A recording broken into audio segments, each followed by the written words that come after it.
and how to make it better going into next season? Yeah, I mean, coming into the last offseason, defensively, we knew we needed to be better. Offensively, we feel like we had things going in the right direction. And this year, defense has obviously improved. Offensively, went a little bit backwards. So I think for us, it's finding that middle ground. Obviously, you want to be a top 15 offense, top 15 defense, to be a playoff team and to go further. So for us, it's a matter of how can we do that at a high level. HB, heading into the offseason, what do you think needs to be added to this roster to put it over the hump, to make it a playoff team every single year? Or do you believe the roster that you guys currently have is good enough to do what you guys want to do? I mean, it's always a tough question when you get eliminated, in the play-in, right? Because if you get to the playoffs and, whatever may happen happens, maybe we're reevaluating things differently. I think, first and foremost, I think we have to look at the season based off when we were healthy, the type of team we were. And then from there, I mean, that's, really just, a money question. But, selfishly as a player, I feel like we had enough talent to compete with anybody in this league when we were healthy. And I feel like we showed that at times. Harrison, back-to-back 82-game seasons for you for the first time in your career. What's been the key to just your consistency, especially at this point in your career? Man, just a team of people, honestly. A team of people that keep me right physically, mentally. Obviously, my family for the, the sacrifice of all the things that go into, playing every single night. There's definitely a lot of nights, you're not sure if you have it or not sure if you're going to be able to play, but, just by the grace of God to be able to play 82 is it's a great feeling. HB, going back to that last question, do you think do you take this season at face value, given the results, the record, a little bit of a step back in terms of where you were in the West, or is it hard to really assess that given some of the circumstances that you guys dealt with? I mean, I think, like I said, when I look back at our season, I don't necessarily think what we're lacking or what didn't we do. I think more so about the games that we played that, we lost to under 500 teams in a way that wasn't consistent with how we wanted to approach things. And I think when I look at that and I look at, where things could have been, I say, okay, that changes our whole outcome. That changes the whole vibe of the, building right now, the whole vibe of, this interview, all of that type of stuff, right? So because of that and the way we lost in the plan, I'm not going to overreact and say, like, we need to blow this thing up. I was talking to somebody after the game, I don't remember who, and I was like, this is, back-to-back years that we've had consistency in terms of a front office and a coaching staff standpoint. You know what I mean? There's different levels to what disappointment has looked like in this franchise, at least in my tenure of being here. So I think for us, it's taking stock of that and just saying, look, how do you improve the roster going forward, knowing that we're not starting at, a top 5 lottery pick team. When you look back at some of those losses, like to the Pistons, the Hornets, Blazers, Wizards, is it, when you look back, is it like how you guys approach things as a team? Why do you think those type of matchups were difficult for you guys this year?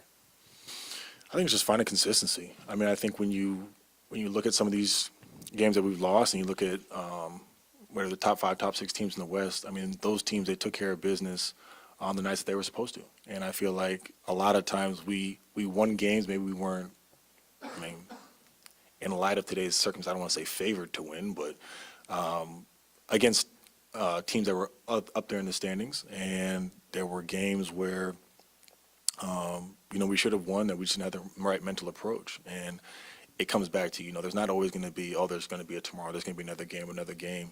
We get to the last 2 weeks of the season, right, and everyone's, hyper-focused, the Dallas series, the New Orleans, Phoenix back-to-back, things like that.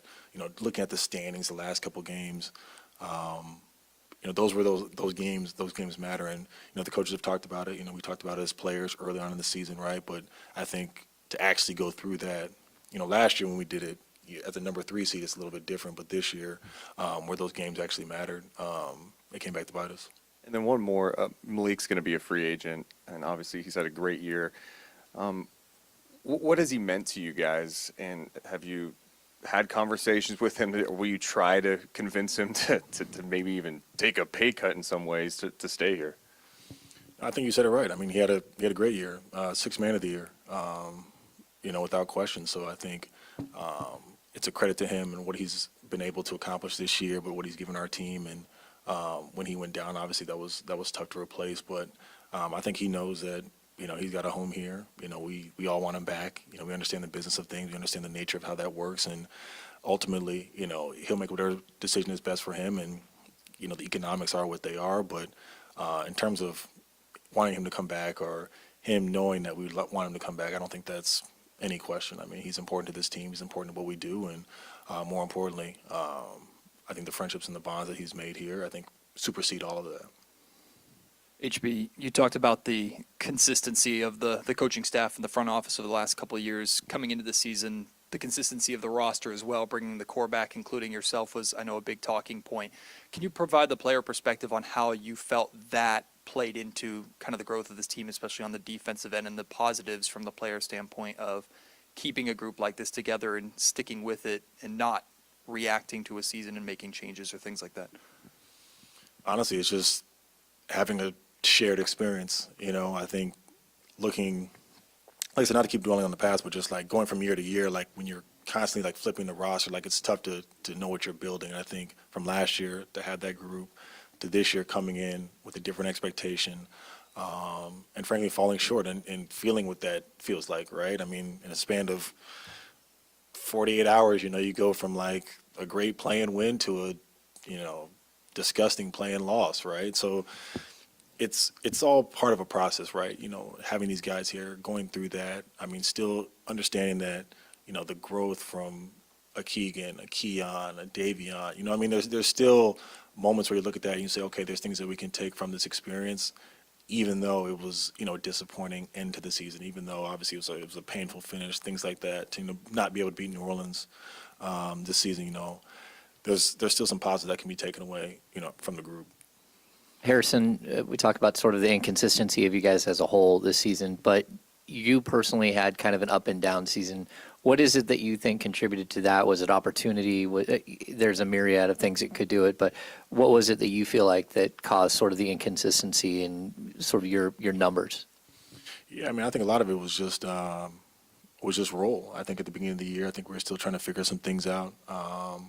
And Coach and I had a few conversations, and my job was to go in and kind of just fill in what was needed. And then I think as the season went on, as the ball moved different places, guys went down, things like that, that changed. But I think coming into this next season, I think we're still going to have to try to figure out, what's best for the team, and guys have to be willing to sacrifice. And obviously, when I'm asked to do that, you embrace it, you try to do the best you can, and you go from there.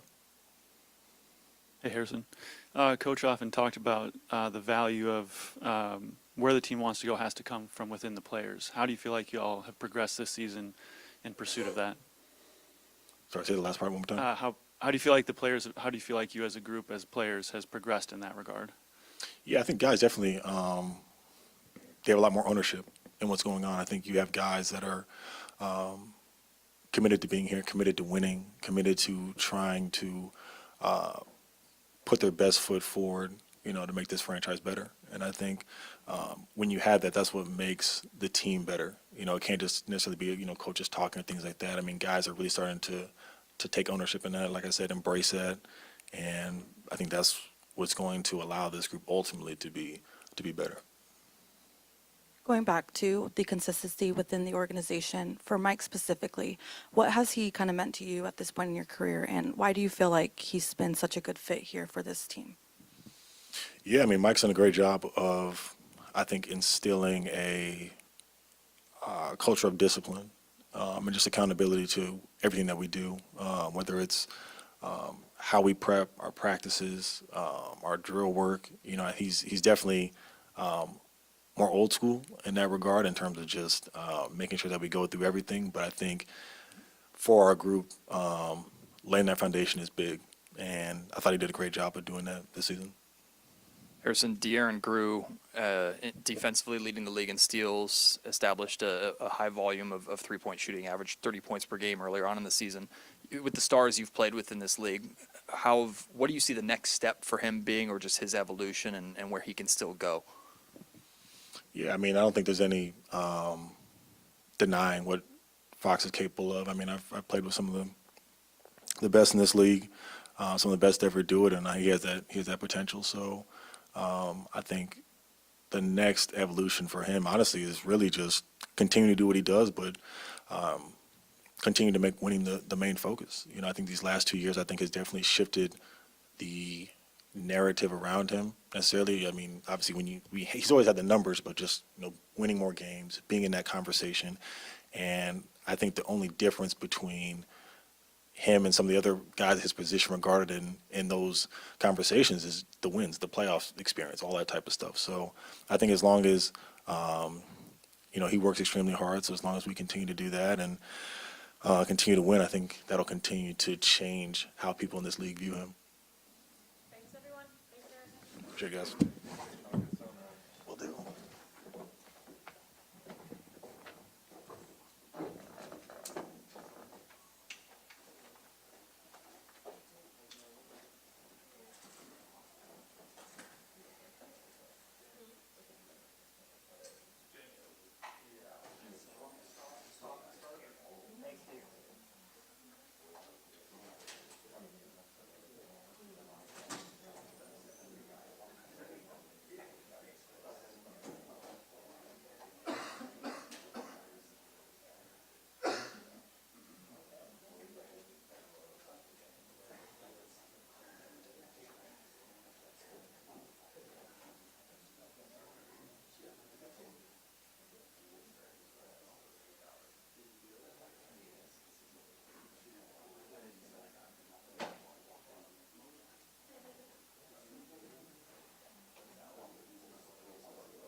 Hey, De'Aaron. Sort of natural progression of you guys as a squad.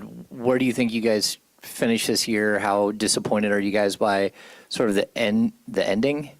And how do you guys move forward sort of into this offseason? I mean, I think obviously it's a disappointing ending. I mean, you want to continue to play for more. I mean, I don't think we were bad this year, but obviously the West got tougher, and I don't think we stepped up to that plate. Obviously, we can look at countless games of we had the lead or games we should have won, and you look back at that, and it definitely bit us in the back. Coming towards the end of the season.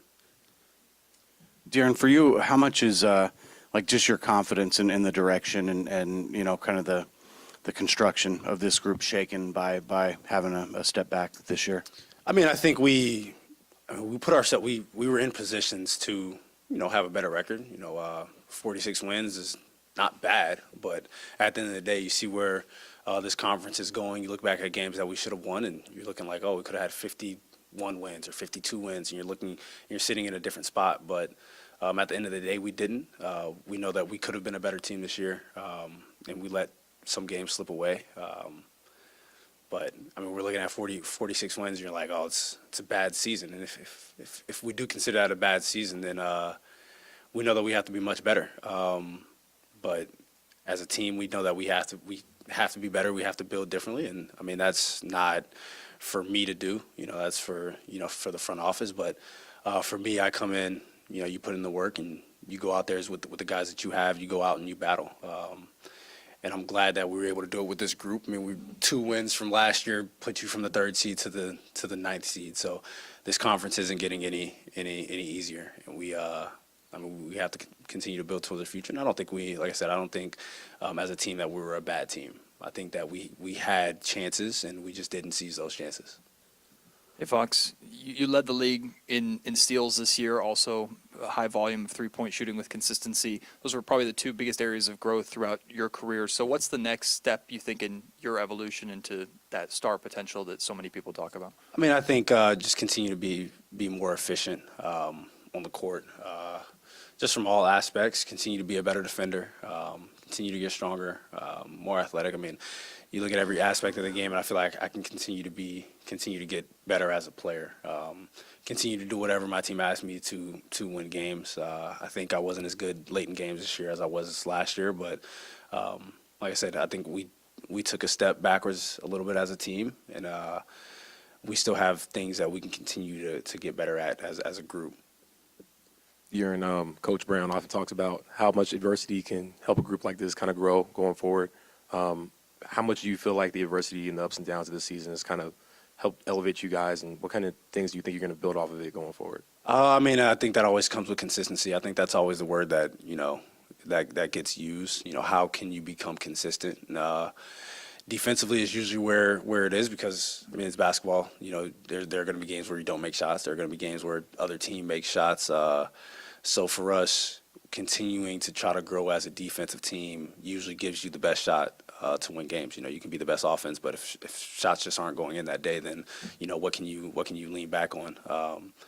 So for us, it has to be continuing to grow as a defensive team. Then I mean, free throws are one thing you can also control, and we know that we have to be a better free throw shooting team, because there are games that we lost this year that if you don't shoot 65% from the free throw line, you probably win that game. So, Darren, I'd like to ask you a question about a member of the coaching staff, Jordy Fernandez. And I'm not talking about the situation, prospect, future, anything like that, but him working with this organization, him being part of the coaching staff, him, I believe, who was leading the defense. Can you talk a little bit about working with him these past couple seasons? yeah, I mean, I think Jordy was great. It's funny that you said that, because Mikael actually hit me this morning asking me about him. But man, Jordy was great, and I think everybody who's worked with him knew at some point, he'd be a head coach in this league. But he was fantastic for us. I think my first interaction with Jordy, we were in San Diego. I was working out with Luke, and he just sat in a workout, and he was like, and this was before last year. He was like, I don't think you're working hard enough. He's like, I don't think you understand. Like, I've coached against you. I don't think you understand how good you can be. But I don't think that. And this is like, me and Luke have probably been working together for like 2 weeks or so. And he's like, I don't think you're working hard enough. I don't think you're doing what you should be doing to become the player that you want to be. And he kind of stood with me, because I'm like, I felt like I'm going hard, like, but that's one thing that definitely stood out to me just from our first interaction. And Jordy's been great for us, man. Just the attention to detail that he pays, not only during like the playoff series last year or like the 2 playing games that we had, because they're 1-game series, but day in and day out, just the attention to detail from offense to defense, to how we're getting back, to some box outs, just everything that he does. I think everybody knew that at some point he's going to be able to lead a group. And obviously, you look at it as like it's a sad day, of course, losing someone who did so much for y'all. But I mean, that's the nature of this business. Every coach wants to be a head coach at some point, and I mean, I think he's going to be great for Brooklyn for the next group of guys that he leads. But I think everybody loved Jordy, being able to be around him every day and just enjoy to be coached by him. But I think he's going to be a hell of a head coach for sure. De'Aaron, you saw Keegan take a big step this season, especially working out with you this offseason. Do you expect that type of step again from him? And how does he work on maybe being a little bit more aggressive in terms of attacking the basket? I know it was different shots working on and stuff like that this offseason, but how does he go forward with that? Yeah, I mean, obviously it's a lot different whenever kind of teams are keying in on you a little more, and I think that happened this year. But I feel like he let shots, him making or missing shots, kind of dictate the way that he played a little bit. And I think going forward, like I say all the time, man, it's basketball. There are going to be times where you don't make shots, but you can't allow that to affect the way that you play. And I think for him going forward, that's going to be one thing that he tries to key in on. And I mean, I told him, like, regardless if you're making or missing shots, we need you to be aggressive. But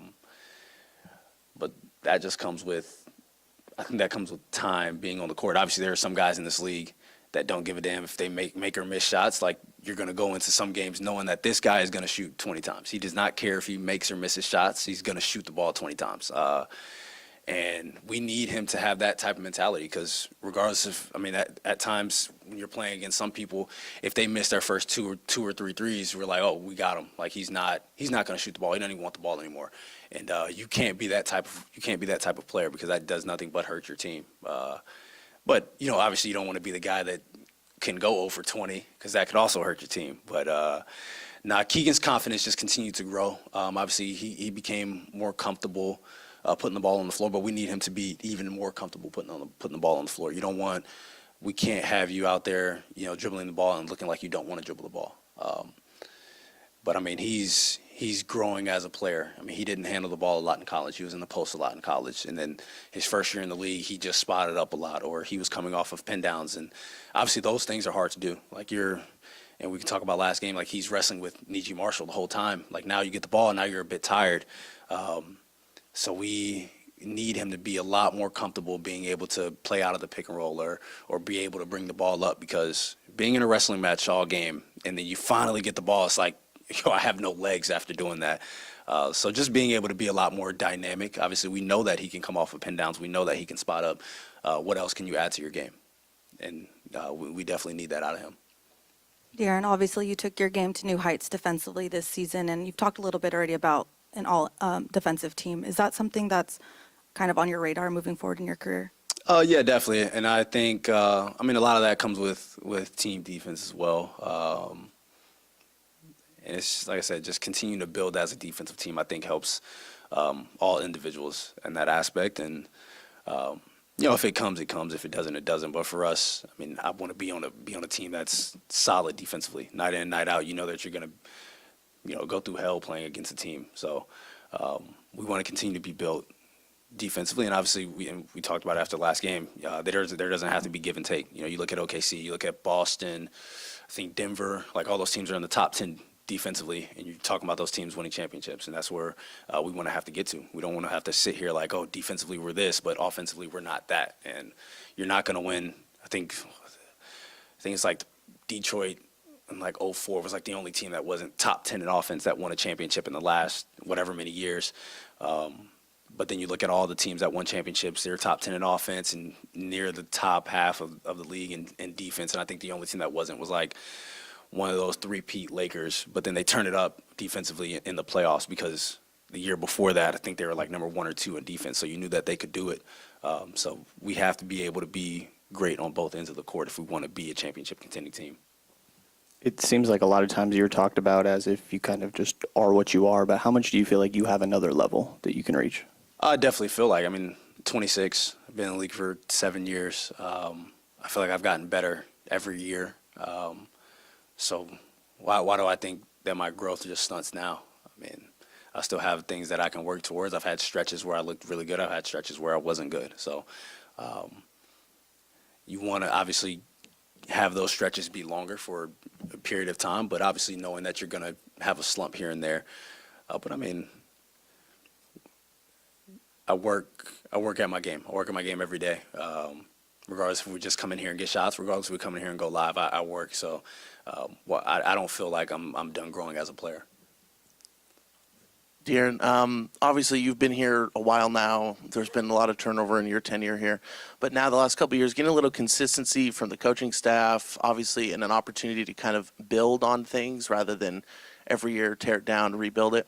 What does that mean to you personally, and what are you looking forward to, like, in this offseason? Obviously, there's some question marks, but just generally being able to build something for the future. Yeah, I mean, obviously I don't know what happens this summer, but just having that consistency of some guys that you know are going to be here, coaches that you know are going to be here, it gives you that confidence knowing that you're going to take that next step forward and not have to wonder what the foundation is going to look like.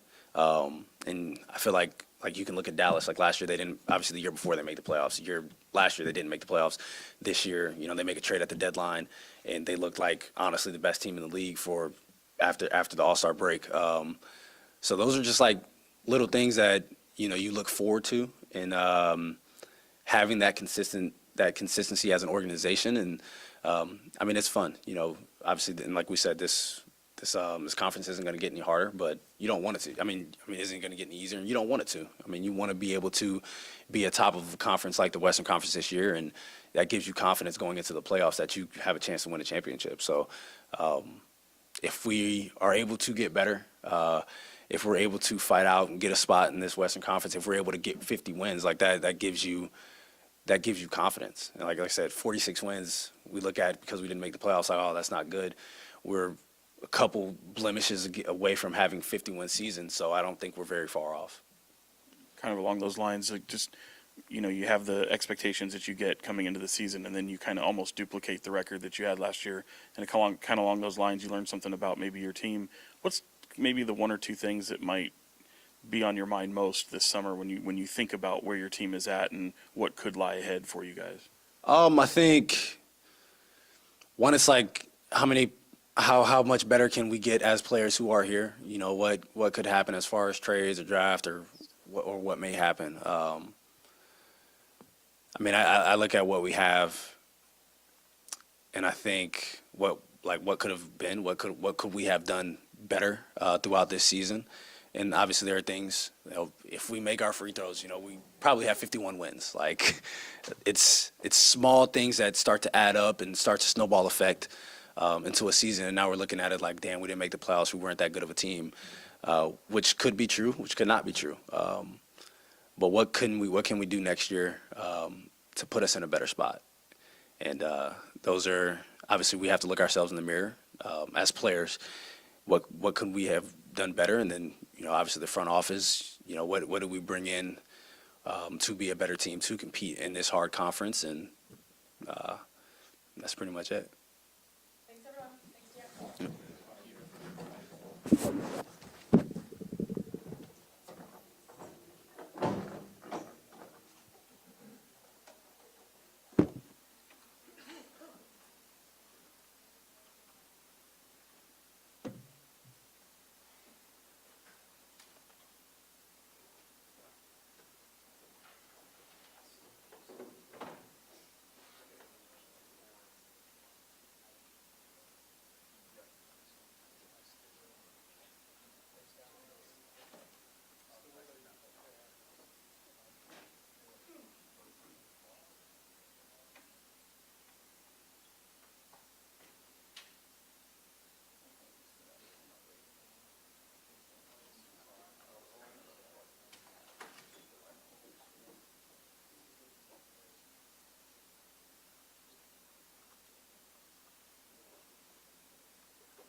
Good morning.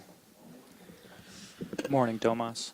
When you look at the season overall, a lot of expectations heading into it. How do you guys feel like as a group you've handled those expectations, and would you classify this season as a disappointment not making the playoffs? Yeah, it's definitely very disappointing how it ended. You know, it's frustrating. You know, it's tough to even watch the playoffs, you know, knowing that we could be there and fighting.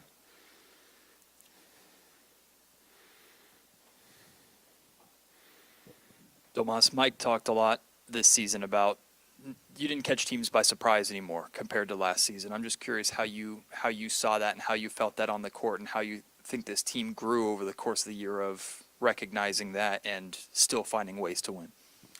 For sure, you know, I don't think that's an excuse either because, I mean, you're playing against a team and you need to win. You know, you can't always catch them by surprise. But I definitely felt like post All-Star break, we definitely had a lot of improvements there. And then we know we had a couple injuries go down, which kind of made us start again from the beginning and figure this whole new rotation thing out. And we ended up falling short at the end. Domas, two questions for you. Number one, is it hard to look at this season and really assess like what it was? Do you take it at face value for the win total, where you finished in the West, or do you look at some of the games that got away and you know some of the injuries you dealt with and think that, you know, like as we've heard, this could have been maybe a 51, 52 win team? Definitely, yeah. It's hard to assess right now. You know, I was talking to some of the guys, like, it wasn't a bad season, you know. We were always up on a good note, on a high, you know. Like, usually when you don't make the playoffs, you have a losing record or you're almost at 500, you know. So it definitely didn't feel that this way. So the fact that we're not in the postseason is definitely hard to swallow right now, so I can't really answer that. And Malik's future obviously is a big focal point right now. How important has he been? And you know, do you approach him? Do you say anything just about how much you guys would love to keep him I've tried around? every day since the beginning of training camp. You know, obviously he knows what I think of him and how much I care about him. So yeah, hopefully we would love to have him back. Domas, a year ago, well, not this soon though, but after the season was over, after the Warriors series that you was in, you had mentioned that there were some things that you want to work on in the off season, which it appears that you did because I mean you went crazy with the double doubles and you led the league in triple doubles. You know, going into this off season, because you and De'Aaron both have made improvements in your game. What are some of the things that you know you want to focus on individually to continue helping your team win? I think it's everything the same. You know, you just got to keep trying to focus on your craft and be more consistent, more efficient, more ways that you can help the team out. We clearly see we need more on this team, you know, to compete with the best, especially in the West like this. So any way, you know, we can improve our games to help manage that gap. It's going to be a big thing for us. Domas, two questions for you. First, are you healthy heading into the offseason? If that's the case, does that change your offseason plans at all? No, yeah, everything's good. And then two, you just alluded to it. What changes do you think that need to be made or need to be added to this roster that you guys didn't have this year? Right now, for me, that's not a question for me. That's more for Monty and Wes. You know, we're going to have these meetings later. Tomas, as you kind of reflect on your tenure here in Sacramento the past couple of years, how does it kind of feel, or how would you assess the way you've been able to evolve as a player? You know, kind of becoming the hub of the offense, and talk about the double-double numbers and the triple-double numbers. Just from your point of view, how does it feel to know you've evolved in this kind of a way as a player in your stint here in Sacramento? It's been really fun. Like I always say, since the first day, you know, I've been welcomed here with open arms, and it's made it very easy for me to transition and really be the player who I am today. You know, and you know, I always give credit to my teammates. You know, they're the ones who make it easier for me on the court. So their trust, allowing me to be me on the court, is what's led me to be here. Hey, Domas, you talked about, you know, those decisions are Monty and Wes. I'm just more curious, you know, you and Fox, they obviously have such a commitment to financially, and wondering how comfortable maybe you having a voice in some of the decision-making that goes on with this organization. Like, do you feel like you have an impact in that way and have the freedom to speak up in that regard? Yeah, of course. You know, Monty and Wes have always been really open with me and including me in some big decisions, you know, which I appreciate, you know, and hopefully it keeps moving forward that way, you know, and we have a big summer coming up. Domas, your individual accomplishments this year from the triple doubles, the double doubles, everything of that nature. I know it's focused on from an individual standpoint and as an individual stat, but how did the team kind of grow around you and get to a point to where you were able to have that success? You know, just every day, grinding, being together, learning from each other each game.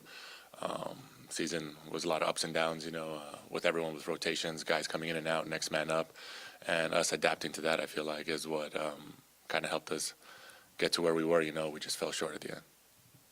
Domas, I know last summer you worked with Doug all summer long on sort of the finer nuances of the game. What is it that you plan on focusing on this season, especially the jump shooting? Is it more threes? Is it more mid-range? What is it you're trying to work on? Like I say, it's always a bit of everything. My overall game, I feel like through the offense, I kind of have to have a threat everywhere on the court, since I'm getting played through, on the elbow in a situation like that. But knowing Doug, he already has a whole book written for me, and we got to go over it now. And he's very creative, and we're gonna get to work straight away. With you and De'Aaron being the stars of this team, how do you feel like you guys did this year as leaders on and off the court, and where can you continue to grow? I feel like there's always room to always room to improve and to grow in that situation, and De'Aaron has grown hugely, speaking up, keeping guys accountable, and I think it's definitely showed, and we just got to kind of keep adding on to that into next year, with this group or whatever may happen. I don't know.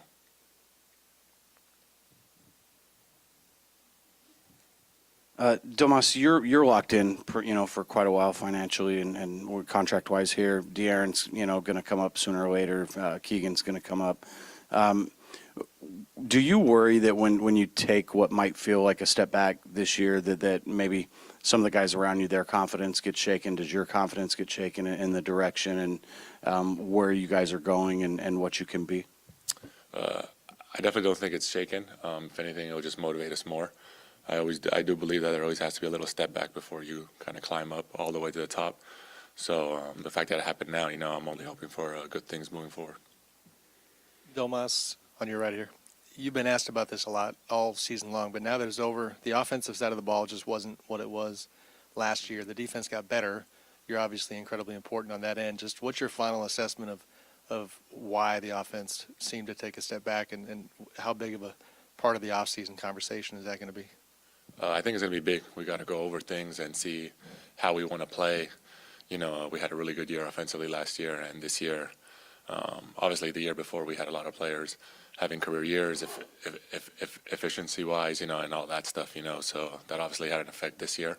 But there's always ways to improve and get better shots, and it should definitely be a big emphasis this summer, going into training camp to see how we can kind of adjust that or make it better or see what players think. Domas, one of those career guys was Malik, obviously. He talked about, almost campaigning for him a little bit and trying to convince him. But can you speak to just his overall importance and to this roster that you feel he has? And did it take even that much more of a step this year from last? Yeah, with Malik, it's not even on the court. It's everything he does off the court. He keeps us together. He brings this energy. He always has guys with a smile on their face, and kind of has that off-court vibe that every team's looking for a guy like that on the team, and he definitely brings that with this group where we have a couple of more quiet guys.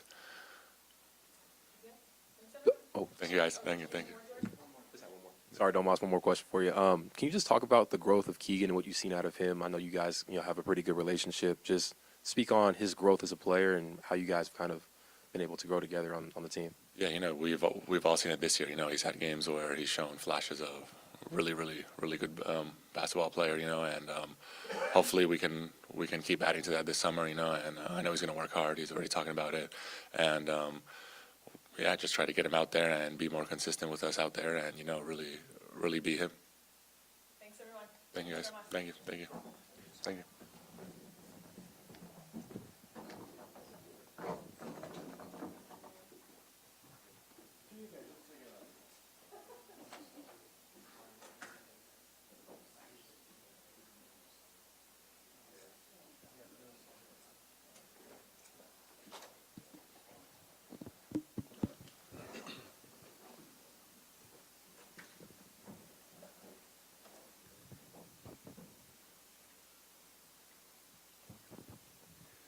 Hey, Keegan.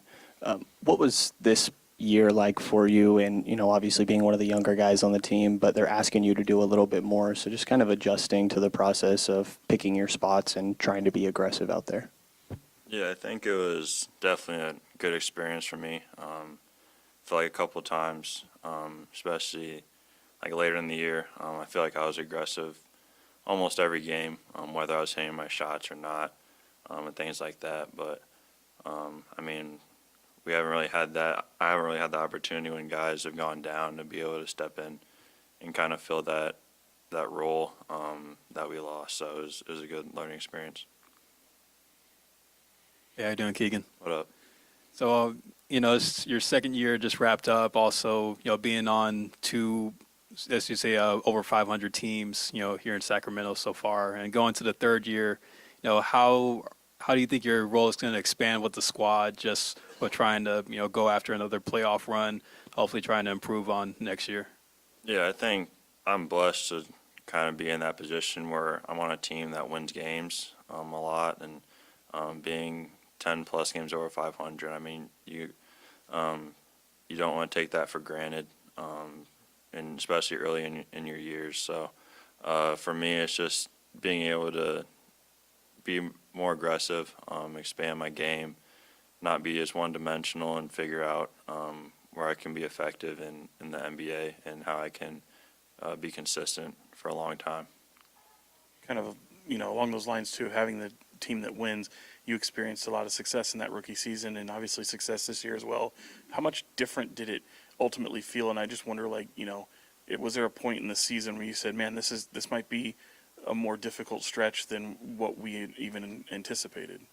Yeah, it was interesting just because I feel like we're kind of on the same timeline as last year, record-wise, win-wise, and obviously the West has been a lot better this year.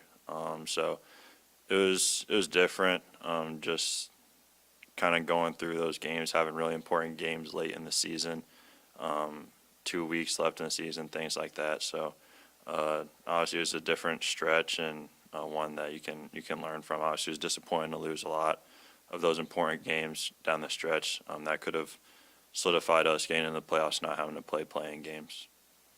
Keegan, can you speak a little bit to the leadership, the growth of the leadership on this team from your rookie year through this season, and how, whether it's specific players, the team as a whole got better in that area, and how it helped you develop? Yeah, it's been evident, especially I think obviously we got the vets like JaVale, HB, we had Deli last year, guys like that who have been in that leadership role before or stepped in, have been really good vets for our team. But I think like guys like Fox, Domas, have really kind of found their voice since I've got here, and I don't know what it was like before, but I can just see their growth, and that's gonna be a big part of our success going into the future. Keegan, when you look at this offseason, you made a big jump last offseason. I'm guessing you're probably looking to do the same this offseason.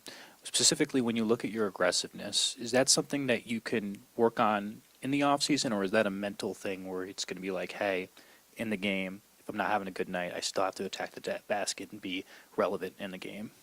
Yeah, I mean, I think that's just a mindset thing. I mean, you come into the NBA and there's really good players around you. And in college, I mean, it was different because I was kind of the guy that was going to shoot a lot of shots. So I always had that mindset to be aggressive no matter what was going on in the game. And I think when I'm at my best, I have that aggression, and I've found success in that throughout this season when I've had that aggression. So it's just maintaining that throughout the whole season. And I know if I do that, I'll have success.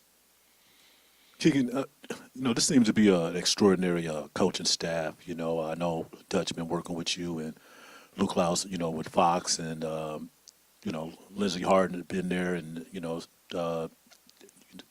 she's getting a lot of attention around the league. But Jordy Fernandez, what was it like working with him the past couple seasons? And if you could, speak on the coaching staff overall. Yeah, Jordy, I mean, he was my summer league coach my rookie season, so I've kind of had a good bond with him from basically the start of when I got to Sacramento, and he's definitely a coach that I feel like has influenced me a lot, just from him talking to me, coaching me in summer league, and then being able to be with him the last 2 years. He's been a really good coach, and I feel like he'll be a really good head coach. I feel like I've seen him take that role before, and he's been successful at it. When we've lost Mike a couple games and things like that, but our coaching staff, I feel like, is done really well. Obviously, they're getting a lot of opportunities now elsewhere and coaching vacancies and things like that. But I feel like we've got a good staff here that's allowed us to be successful these last couple of years. Keegan, what is it you think you need to do this summer to take that next step? And how much of this is you finding your voice to demand the ball sometimes to take that next step, so you're kind of replicating what happened here at the end of the season where they needed you more?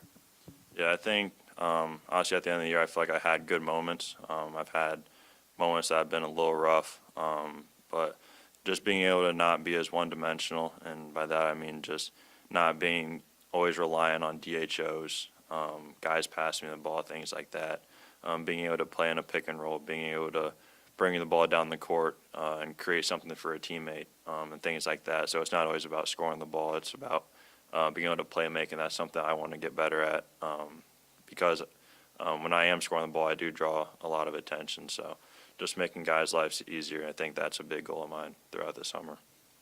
To the point, we saw you put the ball on the floor a little more this year, but it was definitely inconsistent. Where's your comfort level at this point handling the ball?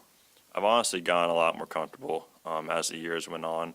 I feel like my progress from my rookie year till now has been pretty drastic, just the amount of times that I've obviously been in different situations where I've had to handle the ball and being able to create my own shot a little bit more this year to last year. So I feel like if I can make a jump from my rookie year to the second year to my second year, my third year, but maybe even drastic, I think I'll be in a good place and it'll help our team.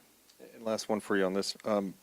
How different were teams defending you this year? Was it noticeably different for you in terms of like the physicality? Yeah, I think so. Especially later in the season, when I've been coming off pin downs, when I've been coming off DHOs, guys, especially in the center spot that I've been guarding Domantas, haven't been as up as high as they were towards the end of the year. So that was a lot different. And they've been putting better defenders on me with Malik out, Kevin out. So that's been kind of a eye-opening thing for me, and definitely have opened my eyes to stuff that I have to be better at going into next year. Hey, Keegan, 2 questions for you. The first one, how would you just kind of assess Domas's growth from last year to this year, and how much it kind of complements your game and the entire team as a whole? Yeah, Domas, especially with my game, I feel like it's more of a comfort thing, a feel thing, and that comes with time. And obviously the second year has been a lot better, just getting on the same page and things like that. And he's obviously broke a lot of records this year individually, and I feel like the game is coming easy for him in a way where he's able to pick his spots and things like that. But I feel like he's still, the way he's playing, I feel like he's got a lot more to go, and his ceiling is higher than what I thought it was when I got here. Gotcha. The second one is a little off topic, but just your fellow Hawkeye, Caitlin Clark's heading to Indiana, obviously in the WNBA. What advice do you have for her going into her first year, and kind of just reflect on what kind of impact she's having on the women's game overall? Yeah, it's been cool because we both came in as freshmen together, so I've kind of been able to see her grow as a player my 2 years there, and just the effect that it's had on the community. Because in Iowa, we don't have a professional team. We have a couple minor league teams. So the University of Iowa and University of Iowa State are kind of the 2 main things in the state. So to see not only the state gravitate towards the state of Iowa, but also the world, the country gravitate, it's been really cool, and she's the center of it. So for her next year, it's really, actually in a couple weeks, it's going to be highs and lows for her, but I feel like she'll easily be able to figure the game out quickly, like she did at Iowa, and become a generational player.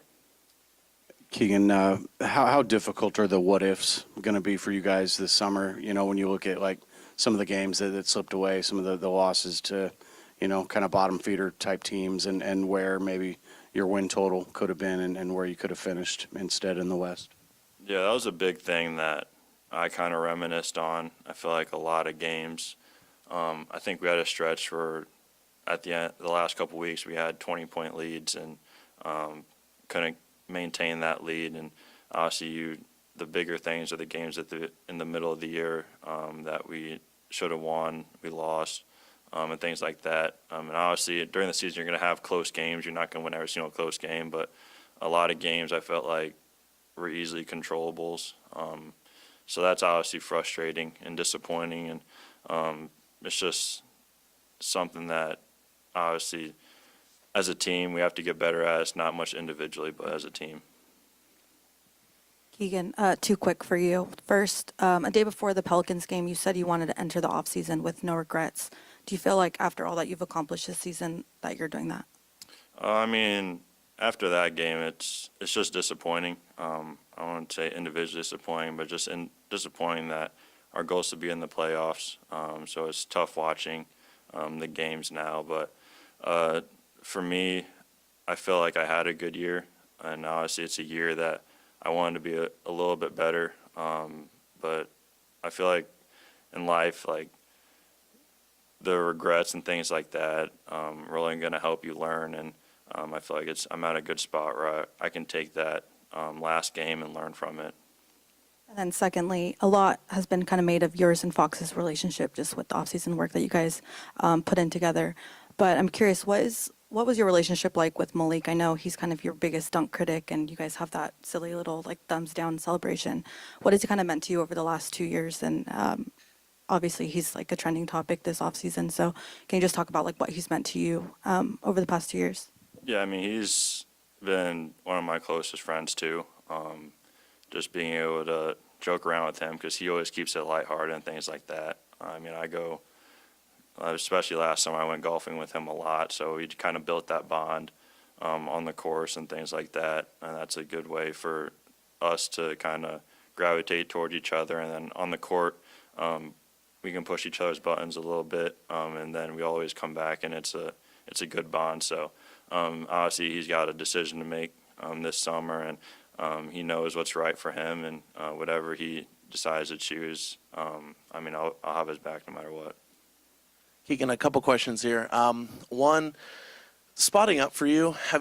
Is any spotting up a little deeper? You see some guys around the league doing that. Is that a range that you're comfortable doing?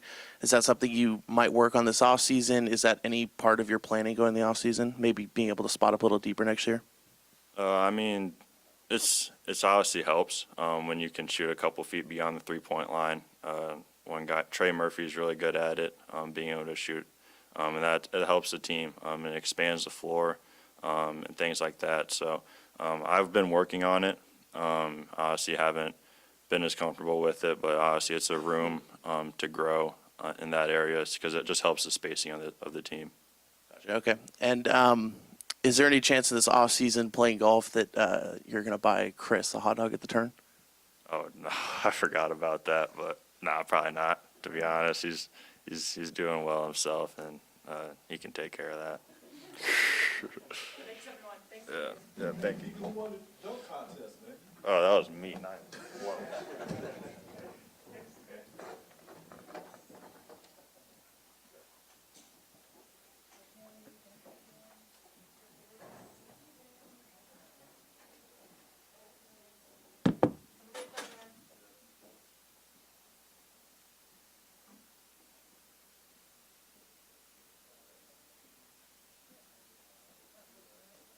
You left the mic in here?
What's going on, Malik? What's up? What's up? What's up? At the end of the Pelicans game, I noticed you just sat on the bench for a little bit and kind of took that moment in. I wonder what was going through your head. What were you trying to do in that moment? Let go of the season because it was over. Just try to figure out what's going forward. Figure out what I'm gonna do going forward. And yeah, just trying to let go, decompress. What was just the level of disappointment as you sat there realizing that you'd potentially had played your last game in Sacramento? Hard to grasp. I think that's why I was sitting there a little long. DC helped me back to the locker room, though, telling me to come on. But yeah, it's kind of bittersweet. Do you feel like you have an idea of what to expect this summer? And I ask that knowing obviously where you've been in your career prior, Charlotte, LA, and you're coming off of 2 of your best seasons of your career. I imagine it's a fun position to be in, knowing that you can kind of control your own destiny. But do you have an idea of how this might all play out, and if so, how do you think it goes? No, I don't, because I haven't had 2 good seasons in a row like this. So yeah, now I don't know what to expect, but I got a great agent, and I know he's gonna make sure I'm good. So I just sit back and relax and let him do his job. Malik, to build on that point, a lot of the local perspective is are you going to come back? Are the Kings going to lose you? I do think it's fair to you to remember where you've been. Like, you've never been in this position where the momentum in your career was at a level where you're going to have a good market. So as far as your journey and just what you've been through, is it gratifying to be here with options and knowing how much things have changed for you? Hell yeah, man. It feels good. It feels good. Knowing that going into the offseason you will have options, because I didn't have options before. So yeah, man, it feels good to just, I wouldn't say relax, because you got to still work out and work on your game. But I can, it's a little weight off my shoulders for sure. Malik, obviously the Kings are limited as to what they can offer you. How tough do you think this decision is going to be for you? Because obviously you've built relationships here. You could be the 6th man of the year. You've done this here. But you can obviously make more elsewhere. How tough is it weighing all those options? Yeah, man, it's big, because I can go somewhere else with a lot more money and be in a worse situation. So you never know. And like I said, I got a great agent that's going to do his job. I think my job is done. I did what I needed to do this year. And it's going to play out. I think it's going to play out in the right way. Malik, the last couple seasons, just want to, get your thoughts of, working with Mike Brown, because it seemed like that, you have thrived, under his system. And, as far as, the coaching, did you get what you wanted out of him as far as him coaching you? What do you mean in that? What do you mean? As far as, elevating your game, helping you elevate your game. I don't think he helped me elevate my game. I think he put people on notice of what I can do by letting me play. I think my game was already elevated. I just needed an opportunity to show it. But yeah, Mike did a great job with us, knowing all the down people we had that wouldn't talk, dealing with the people that me and Trey that really just spoke up a lot, and just trying to mesh all of us together. I think Mike did a great job in that. Malik, officially being named a finalist for 6th Man of the Year, what would it mean to you to win that award, and how badly do you want to win it? Oh yeah, everything, man. I want it. That's all I've been thinking about, the 6th Man award, man. And yeah, yeah, that's all I can say, man. I want it bad. And that's all I've been thinking about since then, especially when the finalists came out. So I hope y'all voted for me. Malik, seems like you kind of took on a bit of a mentorship role in a lot of ways with this team, with the younger guys. Just kind of touch on that, and you kind of taking on that responsibility with the team, and also how different it might be from young guy to young guy, and how different the approach might be to kind of mentoring them in different ways. Yeah, man. They're not really young guys because we kind of in the same age, but I just been in the league a little longer. But I think that's why they listen to me, because I've been around. And I've been through the same situation they're going through. And yeah, I think that's what I try to tell them too, so they can listen to me and not try to fight it, because that's what I was doing, fighting it, fighting the information, and everybody just took the information and ran with it. And you can see that with Keon. He finally got his confidence, and I was trying to install that in him since last year. So it's kind of weird though, like you said, being a young guy, teaching the young guys. But yeah, I think I got that from picking up on with Bron, AD, how they carry themselves and how they used to talk to me. I think that rubbed off a little bit on me. Malik, you got my vote for six Appreciate man. What you seem a little bit more emotional than maybe we usually see you right now. I just wonder like how much or maybe some of this stuff hitting you today. You've been here, had a chance to play with Fox, had a chance to really show who you are and what you can do on the floor. And I know, this time you valued it as much as maybe the fans and the organizations valued you. What are you feeling today, and what are these emotions? I just woke up too. I'm kind of tired.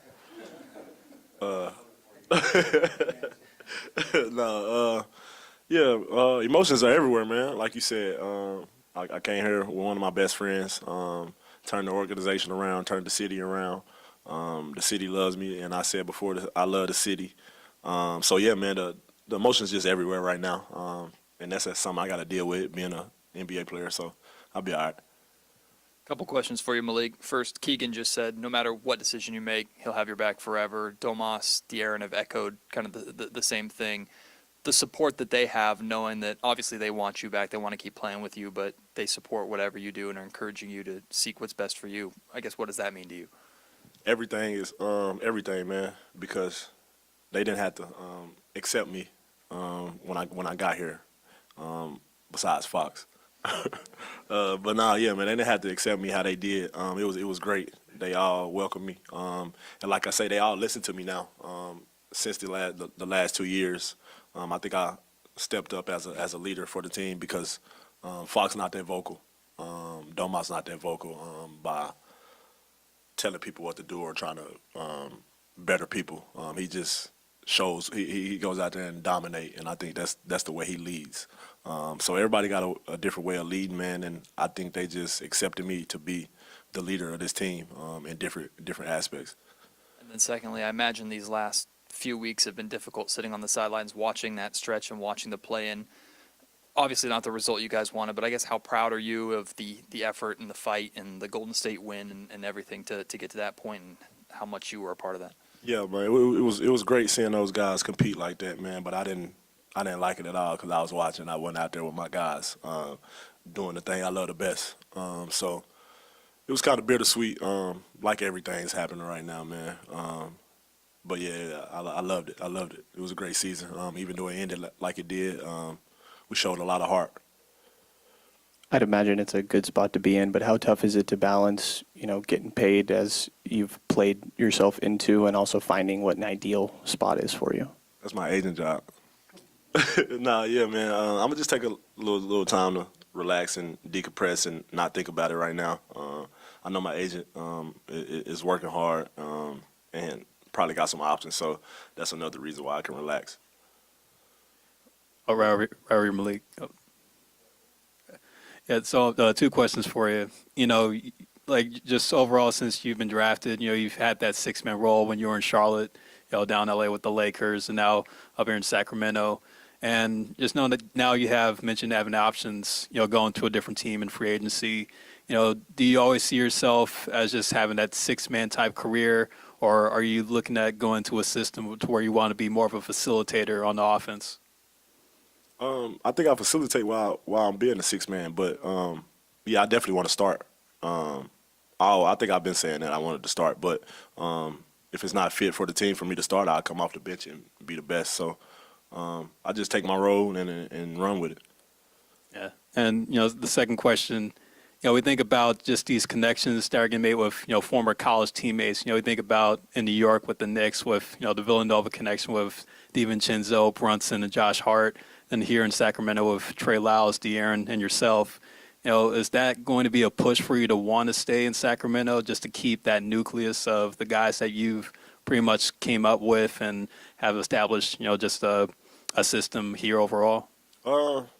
Yes and no, because like I said before, I can go to a situation with more money and be in a worse seeding or role or anything. So it plays a little part in it, but I don't know yet. I don't know. Malik, to follow up on the college connection, I know you were very excited when Coach Cal decided to go to Arkansas, and as an Arkansas guy yourself, do you want to expand on what that means as, the college landscape is, moving constantly? It's just for Arkansas, man. We've been needing somebody to turn the program around, especially on the basketball end, man. And having my former college coach go there, it just shocked. Really, most of the people where I'm from, on the northeastern side, because they all said I was gonna go to Kentucky and play with Cal and everything like that, and him just coming to the state where he's available, and some of my friends can go out there and see him and just go interact with him. That changed lives, because we don't see things like that in Arkansas, and I think Cal turned the whole state around. So it's a big thing. It's a big thing for Arkansas for sure. You mentioned prior to the injury that what happened in the playoffs postseason could kind of help your calculus on where you're going. How unanswered do you feel like that is, considering that you weren't able to be a part of it? And a lot. Yeah. Yeah, a lot. And what is your belief if you did return, that like this core, is trending in the right direction? I feel like we'd be playing right now if I was playing. So we would have been going in the right direction with that. So I can't really speak too much on that because I can't control who comes here and who leaves and everything like that. So, but yeah, I just feel like we'll be playing right now. Well, played yesterday if I was not injured. Following up on that, do you feel like if you guys had advanced to this, that you would have been healthy enough to actually contribute and be able to be a factor in a first-round playoff series? Say that again. If you guys had advanced this far, knowing that you had the injury that you did, do you feel like you have clarity as to whether or not you might have been able to contribute? Definitely. But I still wanted to play, though. Yeah, so. But, yeah, I definitely could have. Yeah, I definitely did. And being that you're a direct guy, I feel like we'd be doing a disservice if we didn't ask this question, but perfect world situation, would you want to be in Sacramento? Definitely. Malik, you talked a little bit about being there for the quote-unquote young guys while you were out, and you mentioned Keon. What do you just see with Keon and his potential moving forward? A great defender in the NBA. Whether he's starting or coming off the bench, he's going to be a great defender. Got a lot of potential. And he was making shots, and that just added more to his defensive pressure too. So yeah, he gonna be all right. Keon gonna be all right, and he listens too. Want to learn, want to get better. So yeah, he gonna be all right. He'll be a good NBA player. Thanks, everyone. Thanks, Malik. Oh shit! Thank y'all. Thank y'all. Who won the dunk contest, man? Between who? Between you, Fox, and Keegan. Keegan had some dunk.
Hey, Kevin, how you doing?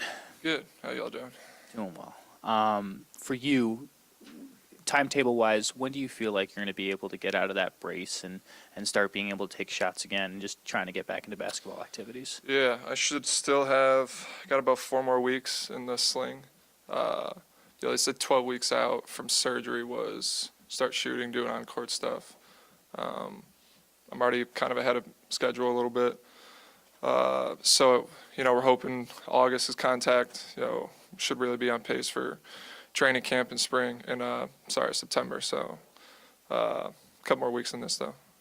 Good to hear. And then this summer, you and Malik have grown close last summer, playing a lot of golf, especially on the court as well. Just, are you in his ear saying, hey, like, we'd love to have you back here and stuff like that?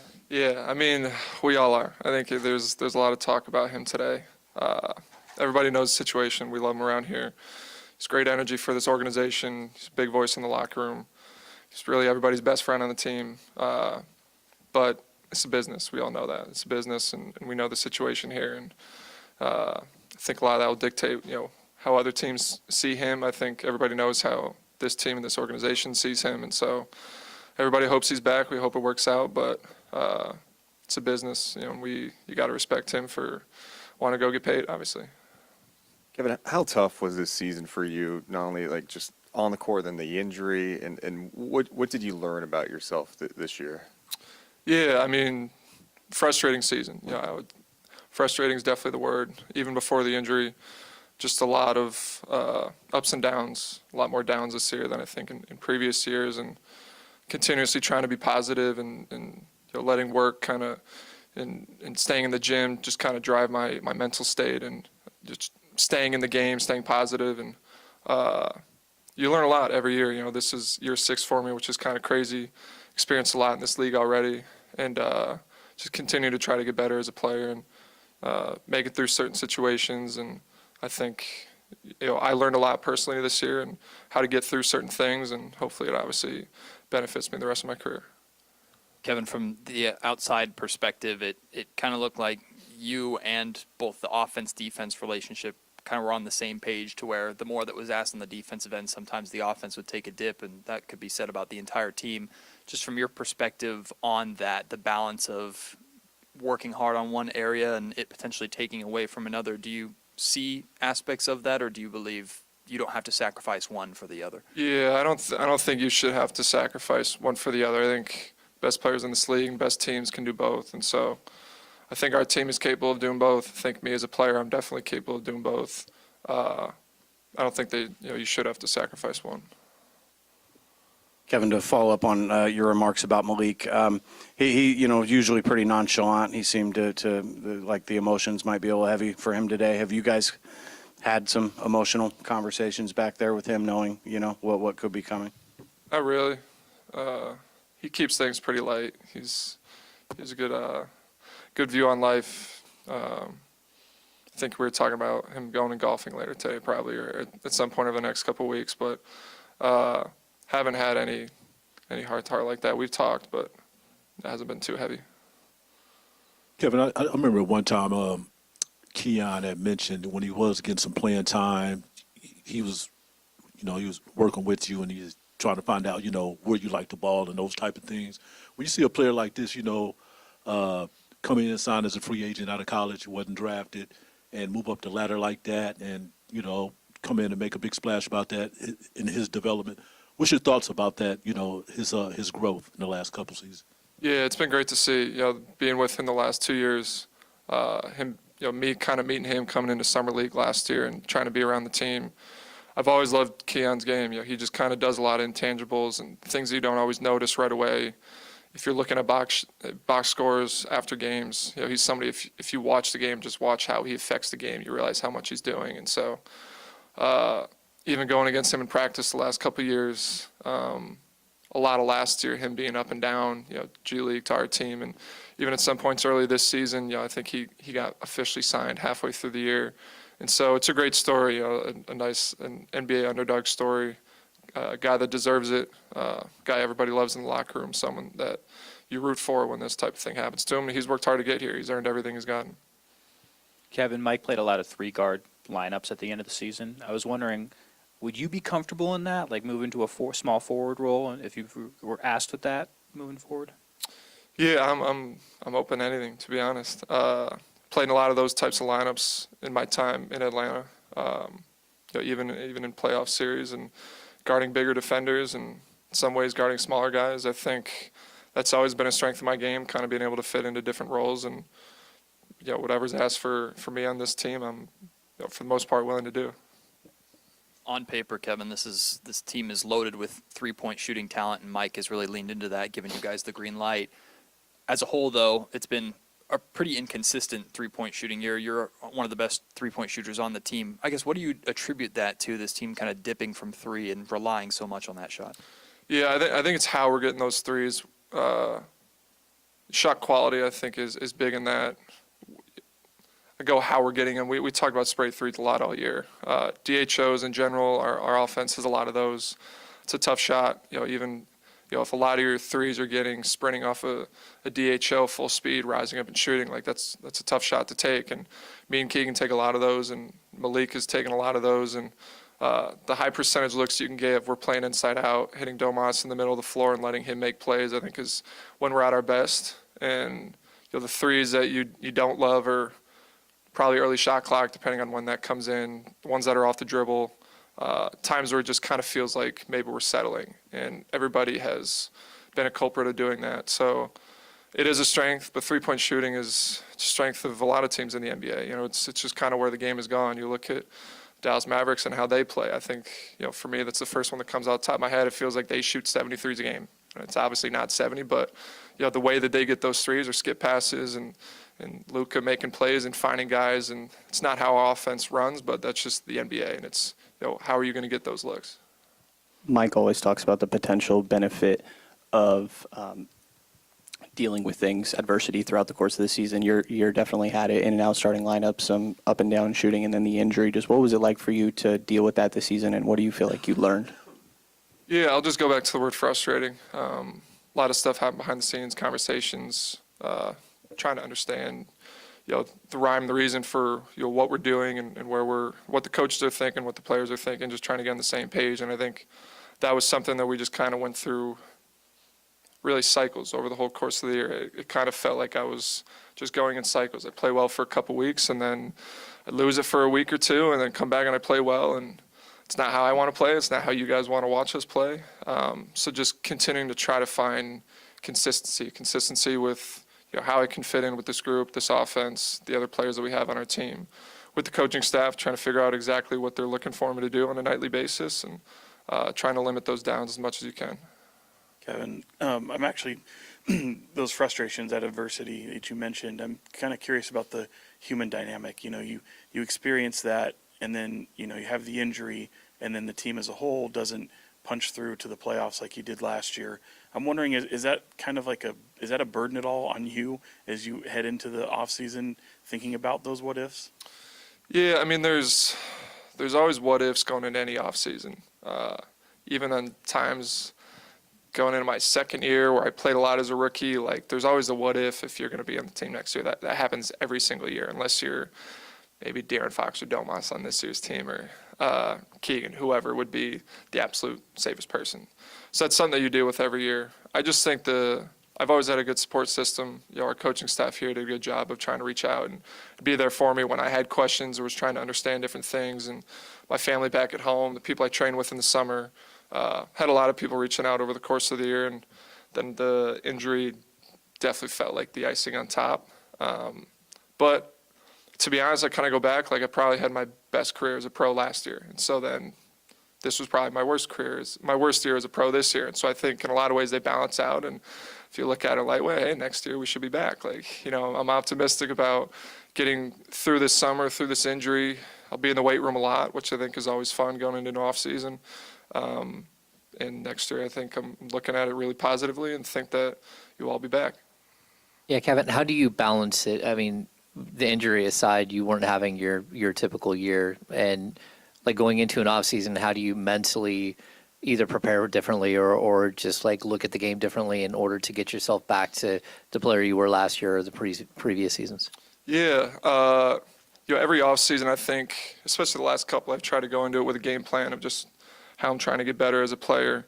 I think after last year, I went into last offseason trying to be really good at the things I think I'd be doing in our offense. I really kind of focused my on-court work on looks I'd get within our offense, how I thought I'd be used, and different plays I thought I'd have, and really kind of base my workouts off of those. And maybe I didn't touch upon everything else that I think I'm capable of doing or can do, and things that make you a fully well-rounded player. And so that's kind of my goal into this year, is getting back to maybe some of the things I did the first 4 or 5 off seasons of my career, and that's working on everything. You'd be like, what do you want to get better at? I just want to become a better basketball player. That doesn't mean a better three-point shooter. That doesn't mean a better mid-range player at the rim. I want to get better at all of it. Where I think after last year, it was I want to be the best DHO guy in the league. I want to be able to run off these screens and sprint and shoot. And all of a sudden, when teams are taking that away, it's, okay, what else can you do? And just get back to being a better basketball player.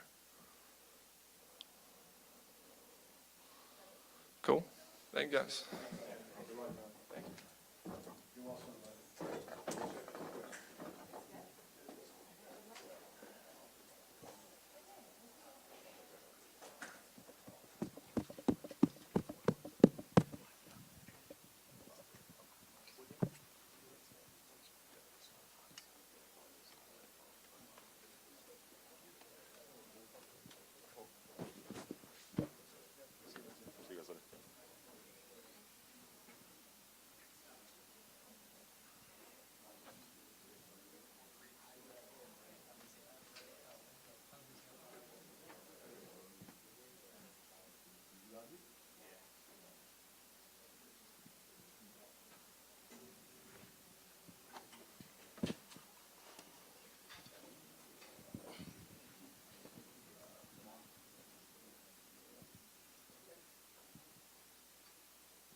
Yeah, it's a